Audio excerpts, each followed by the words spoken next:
Gracias por haber venido y bueno, te vamos a preguntar algunas cosillas sobre el poder.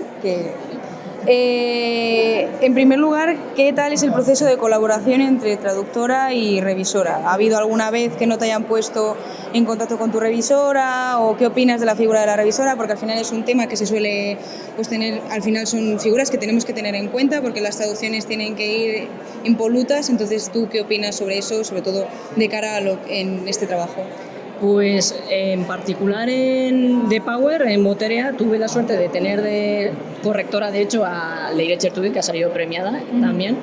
Y en esta empresa en particular sí que hay la figura de la correctora, existe, pero bueno, he trabajado en otras empresas en las que ni siquiera hay corrector, lo cual se echa muchísimo de menos, evidentemente, claro. Porque en las películas, bueno, no es tanto metraje, pero en las series hay tanto contenido, tanta terminología, que mira, llega un punto en el que ya no tienes los dedos, directamente se te deshacen en las manos y dices, qué bien me vendría que una persona revisara esto.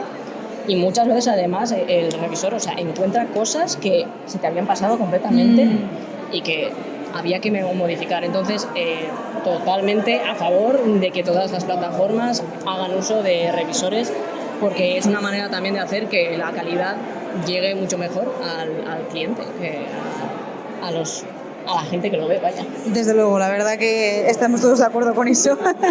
Bueno, El Poder o The Power es una historia feminista donde las haya. ¿Qué harías si tú tuvieras el poder? Madre mía, no lo había pensado nunca.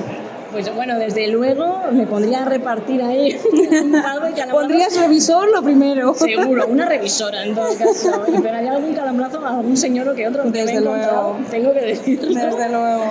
Pero la verdad es que fue un regalo poder trabajar en The Power, porque yo no conocía, está basado en un libro, pero es una historia súper potente y me gustó muchísimo ver a tantas actrices protagonistas, porque además habla cada una en su lengua materna, porque hay escenas en ruso, hay escenas en inglés, es una gozada.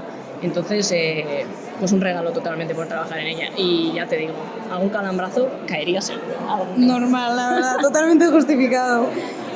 Por último, y así ya te dejamos de robar tiempo, ¿qué historia te gustó más? ¿Nos puedes hablar del reto que supuso traducir a personajes que hablan idiomas distintos y cómo lo solucionas, como decías ahora? Pues a ver, yo sí que es verdad que me gustó mucho hacer la parte de ruso, porque yo vivía en Rusia, también estudié ruso, entonces no se conecta más con esa historia, además que no es tan protagonista en esta temporada, no se habla tanto de ella, pero es muy potente. Está encima ahora a la orden del día con todo lo que está pasando en el mundo.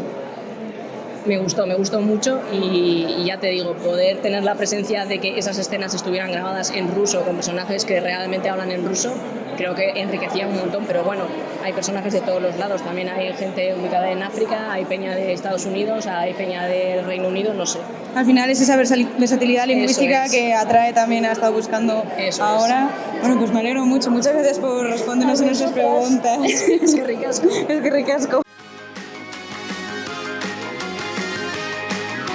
Nuestra colaboración durante el periodo de votación es la base para que podamos celebrar esta gala. Así que millones de gracias y a seguir votando.